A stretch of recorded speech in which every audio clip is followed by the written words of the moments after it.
Welcome to the WizDG post-game show presented by National Landing. It's a clean sweep for WizDG, taking the final here in Game 2, 73-58. That's a perfect 4-0 on Week 8 for WizDG. They extend their overall record to 18-6.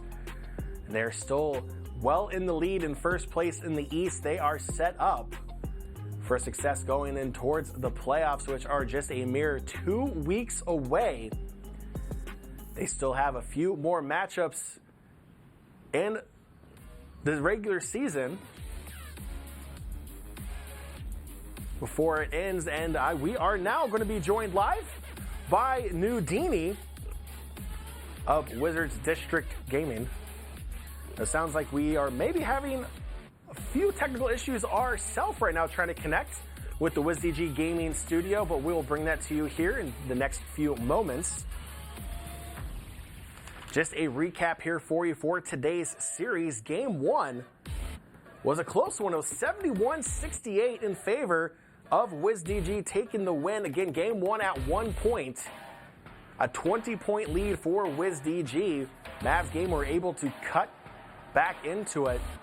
Made a 3-point game towards the end. They are able to pull it out 71-68, largely in part by the man who we are now joined by, Newdini of WizDG. Hopefully we got those technical issues here figured out. Newdini now joining us live on the WizDG post-game show presented by National Landing. Newdini, I'm going to open it up with technical issues because it feels like that's just the story of the night, it feels like.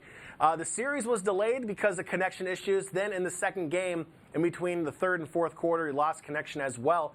Take me through the mindset of a player. What does that do mid-game when you lose connection? All of a sudden you have this extended break when you're on a roll. Honestly, you just got to keep your head straight. You got to try to come in with the same momentum. You got to try to keep the same mindset. We knew going in that, second game, it disconnected between the third and fourth quarter. We knew we had a 9-point lead. And the main focus was just win that quarter. If we won that quarter, we knew we won the game. So that was our mindset going into that reset. And then the first game, it was just we had some issues, but, we just came out and with the same intensity that we came out with in Game 2.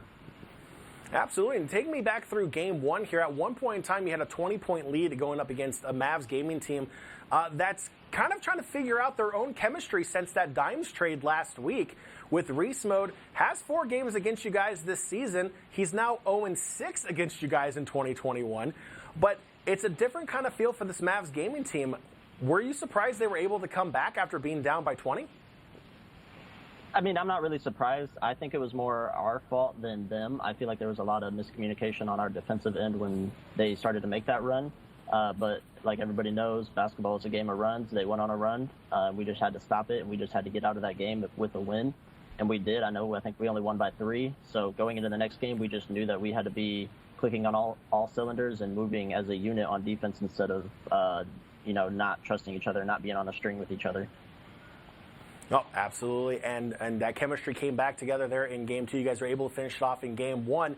Game 2, a lot better. You guys communicated more. Cut down the turnovers also. Game 2 was a very solid performance for you. You have to feel pretty good. And now going into the final 2 weeks, up next for you guys is Knicks Gaming. Give us a little bit of a breakdown on what you're expecting from this Knicks team. Honestly, they're on a hot streak, so I'm expecting them to come out and try to punch us in the mouth and try to, knock down the champs, because I think right now we're kind of on a little win streak too, 4-game win streak. I think they're on a 5, but they're on a bye week this week. So we know that they're going to come out and they're going to be hungry because I know they're fighting for a playoff spot. And with the one loss that the Nets got today, I think it kind of makes them have a chance to get that 5th spot so that they don't have to play in the ticket. So I know that they're coming out trying to get these wins, and we just got to be ready, game plan the same way we do, and play the same defense and have the same offense that we've been having. Absolutely. We all know Newdini is hot in the corner when it comes to the 3-point shot. Newdini, thank you so much for joining us here on the post-game show. We'll see you next week. Thank you for having me. All right, with that, we're going to throw it to a quick break. On the other side, the head coach of the now 18-6 WizDG team, head coach Pat Crossan, will be coming up next. On the other side of the break, stay tuned. Welcome back live inside the William Hill Sportsbook inside Capital One Arena. the WizDG postgame show presented by National Landing. Your final score at the end of Game 2, 73-58 as WizDG get back-to-back sweeps and back-to-back nights here in Week 8. And we are now joined by head coach Pat Crossan of WizDG, the 18-6 WizDG squad. Coach, I have to ask you, I asked Newdini about it a little bit also from a player perspective, but from a coaching perspective, when you have technical issues, obviously the league still playing in remote play, it's not in person. How do you as a coach keep your team focused going forward during these breaks when you don't know how long these breaks might be? Yeah, it's kind of tough that second game when the game crashed on us. Essentially, it was the first time all season this happens, and it happens very rarely. But when it does, you kind of have to settle everyone down and make them realize that, hey, we still got another quarter to play in our situation. And obviously we're up 9, but for us, if we just win that last quarter, then we win the game. So essentially you're playing from a 0-0 standpoint.